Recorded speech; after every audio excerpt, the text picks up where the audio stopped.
जे परवा दिवशी आपले रुक्मिणीबाई हॉस्पिटलमध्ये कल्याण डोंबिवली शहरात जे घटना घडली, त्यानिमित्ताने आम्ही सर्वप्रथम जे संबंधित कर्मचारी होते, अधिकारी होते, त्यांना शोकॉज नोटीस दिला. मग एक कमिटी स्थापन करून रिपोर्ट घेऊन जे 3 वाहन चालक होते ज्यांनी दिरंगाई केली, त्यांना आपण निलंबित केलेलं आहे. त्याचबरोबर एक स्टाफ नर्स होती, त्यांनाही निलंबित केलेलं आहे. आणि जे डॉक्टर आणि एक स्टाफ नर्स जे कॉन्ट्रॅक्च्युअल स्टाफ होता, त्यांना आपण सेवेतून काढून म्हणजे काढण्यात आलेलं आहे त्यांना. या प्रकारची आपण इमिजिएट कारवाई केलेली आहे.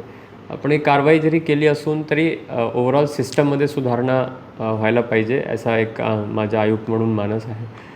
त्यानिमित्ताने आज मी एक सरप्राईज व्हिजिट ही सकाळी त्या हॉस्पिटलला दिली 9 वाजता. आणि तिथे जाऊन मग केस पेपरपासून मग OPD, मग फार्मसी युनिट, मग जिथे औषध भेटत आहे, लॅबोरेटरी टेस्टिंग जिथे चाचणी होत असते, एक्सरे युनिट, IPD वॉर्ड्स, हे सगळ्यांची तपासणी केली. डॉक्टरांसोबतही चर्चा करण्यात आली. हजेरी आपले स्टाफची कसे राहते, कधी येतात, या सगळ्याबद्दलची चर्चा करण्यात आली. जे इन जनरल सुरक्षा, स्वच्छता याच्याबद्दलही चर्चा करण्यात आली.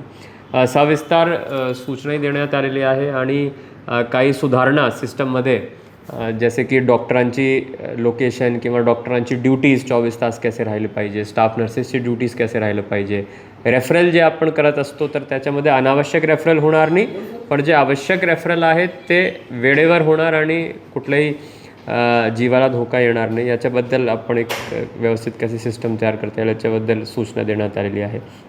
आणि आपले जे मेडिकल ऑफिसर्स आहेत, MOH आणि डेप्युटी कमिशनर्स, ते पण सोबत होते. मग त्यांनाही जबाबदारी आपण दिलेली आहे की त्यांनी रेग्युलरली मॉनिटरिंग करावी. आमच्या असं मानस आहेत की चांगली दर्जेदार सेवा आपल्या आरोग्य यंत्रणामार्फत, आपल्या युनिट्समार्फत नागरिकांना भेटावी.